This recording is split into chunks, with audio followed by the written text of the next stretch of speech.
À Madagascar, la saturation et la stagnation de la productivité des zones irriguées conduisent à une mise en culture de plus en plus fréquente et importante d'éthanètes.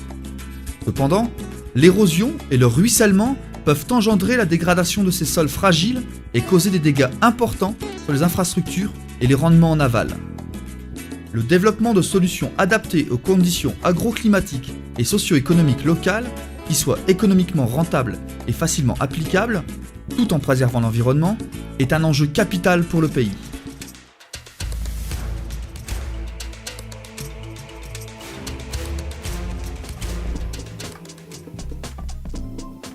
La technique du FCV, c'est une technique d'avenir à Madagascar, surtout dans les régions où nous avons des sols qui sont lessivés, mais aussi donc dans les endroits où les agriculteurs ont la mauvaise habitude de pratiquer donc de la culture sur brûlis. Puisque quand vous pratiquez la culture sur brûlis, après 2 ou 3 saisons, vous ne pouvez plus rien faire sur la terre. Solofo est agriculteur depuis 1992. À l'époque, il ne possédait qu'un demi-hectare sur versant et un demi-hectare de rizière. Aujourd'hui, il est propriétaire de 22 hectares de terres cultivables. Le SCV est une technique de culture directe, grâce à laquelle il n'est plus nécessaire de labourer la terre.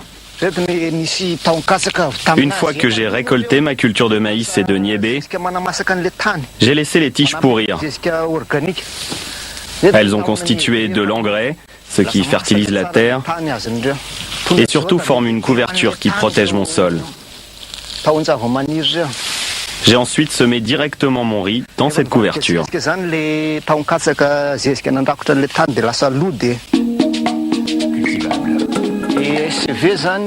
Le premier bénéfice que j'ai constaté, c'est la protection du sol, puisque le SCV empêche l'érosion. Le deuxième bénéfice, c'est économique, car ça donne un meilleur rendement, et ça s'améliore d'année en année. De plus, la qualité du riz est bien meilleure.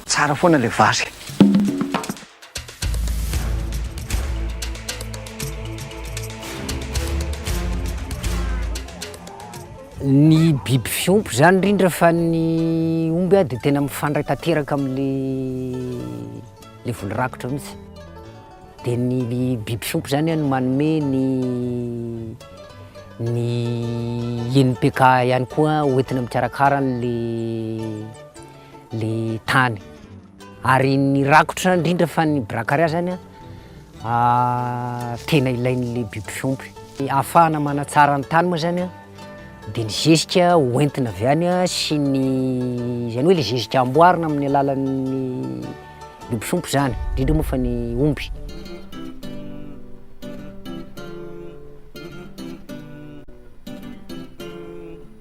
En application à l'approche terroir pour la diffusion des techniques agroécologiques, les opérateurs du projet BVLAC, accompagnés des collectivités locales, ont progressivement délimité leur terroir d'intervention, effectué des zonages agroécologiques et progressivement affiné leur méthode d'intervention.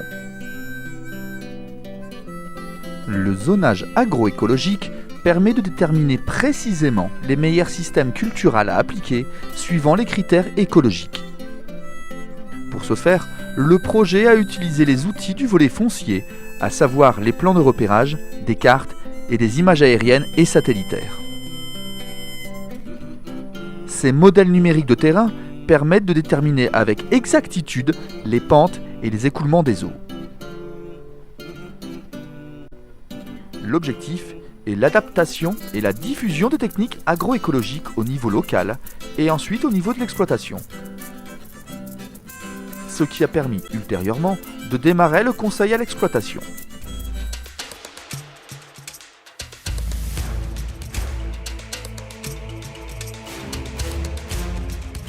Actuellement, le projet travaille dans 26 terroirs d'aménagement qui représentent plus de 70 000 hectares de surface, dont près de 30% sont constitués de surfaces agricoles utiles.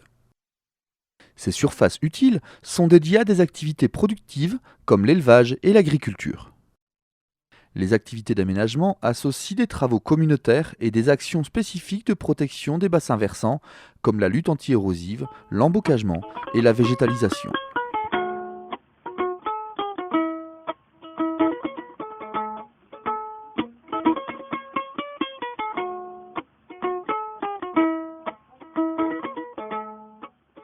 En quelques années, à partir de 2008, les cultures de contre-saison ont connu un développement exponentiel, particulièrement le riz et le maraîchage. Une dizaine de variétés de riz de contre-saison, adaptées à la saison sèche et froide, dont plusieurs cébota, ont été diffusées entre Ambatton Razak et Imeri Mandrous. Une dizaine de milliers de tonnes de riz supplémentaires ont ainsi été produits.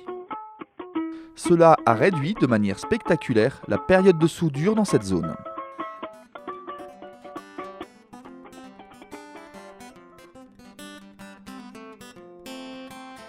Et on a essayé de chercher les techniques d'agriculture de conservation. Et par là, c'est Bévélac, avec leurs opérateurs, dont BRL et PAGM. C'est le programme d'assistance aux grandes et moyennes exploitations. Donc, avant Bévélac, je travaillais surtout dans les cultures irriguées de riz. Mais quand j'ai pris connaissance des techniques nouvelles de semi-direct, donc là, j'ai commencé à faire une extension sur les cultures pluviales. Comment produire, non seulement produire, mais comment rentabiliser l'exploitation. Donc ça, c'était un rôle des opérateurs de diffusion, de nous encadrer, de nous montrer comment il faut faire le compte et avoir un sens de coût de production. Parce qu'il ne suffit pas de produire, mais il faut également que ça rapporte quelque chose pour l'exploitation, pour l'exploitant. Eo amin'ilay toerana misy ahy zany a, amin'ny ferme modèle anahy zany a, dia izay zany a, misy maromaro zany zay a, mpikambana namana, dia tonga eto zany zareo a, manontany ny zavatra tsy azony a, momba ny cahier zany, fitantanana cahier zany a, dia ny resaka fambolena zavatra rehetrarehetra zany a, dia eto izy a, ny zavatra tsy azony a, dia eto amiko izy manontany.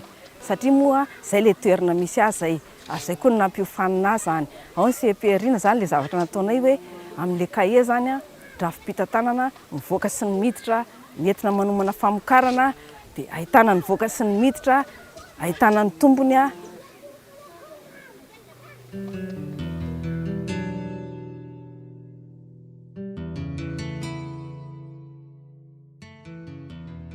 Tamin'ny voalohany aloha zany aloha dia talohan'ny tetikasa dia ny fahasoman'ny tontolo iainana ny tena zavatra nianjady anay teto. Dia fantatra zay fa tsy nety dia tonga moa ny tetikasa Bévélac dia nanentana anay teto ary niara-niasa taminay teto ary ny zavatra nampanoviny anay teto nazahoanay torohevitra, nazahoanay vokatra ary indrindra ka fa ny teknika maro isan-karazany. Indrindra ka fa raha tsy ilaza hoe ny resaka volo-rakotra, indrindra fa ny fambolekazo. Dia amin'izao zany zao izy dia efa hita fa efa misy vahaolana tsikelikely zay zavatra zay ary mahomby.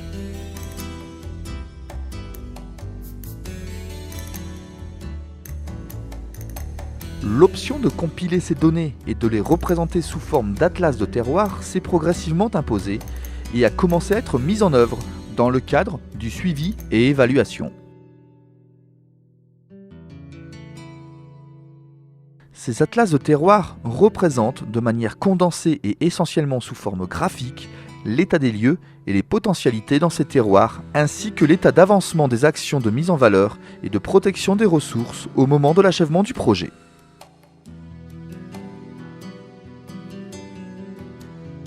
Des quantités de données ont été accumulées et ont servi pour établir avec les communautés les schémas d'aménagement qui intègrent les actions individuelles de production et les actions communautaires.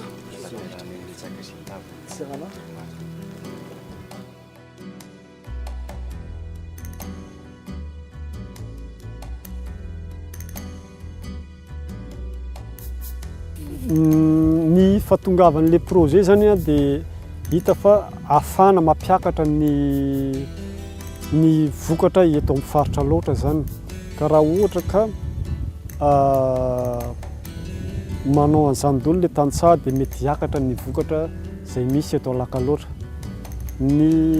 Raha amin'izao fotoana izao moa zany a ny projet efa tapitra dia ny problème misy zany a dia eo amin'ilay semence an'ilay couverture zany ny tsy dia ahitana raha tsy any amin'ny tantsaha izay efa nisy nanao ihany. Ny teknika moa zany a dia afaka ampita amin'ny tantsaha sasany izay tia manana hevitra tia hanao an'ilay izy zany a dia afaka mifanory hevitra zany atory hevitra amin'ny fomba fanaovana anazy. Le projet Bevelac a été mis en œuvre à partir de la politique bassin versant périmètre irrigué. Après ces 10 ans d'existence, qu'est-ce qu'on peut tirer comme résultat positif de ce grand projet du lac Alotte? Il y a eu la réconciliation de la préservation des ressources naturelles, eau, terre, avec la production agricole. Il y a eu les techniques culturelles adaptées au changement climatique, mais aussi le volet élevage pour développer, améliorer le niveau de vie des paysans. Mais n'oublions pas le côté foncier à travers la sécurisation foncière. Il serait bon de souligner la gestion des infrastructures hydro-agricoles. L'autre grand volet, c'est la pérennisation des acquis au niveau et des paysans et au niveau des agents du ministère. Il nous faudra tirer les leçons et surtout les résultats positifs de ce grand projet qui incontestablement restera dans les annales du ministère de l'Agriculture et de l'économie malagasy en général comme un projet de réussite en matière de production agricole et en matière de développement rural en général.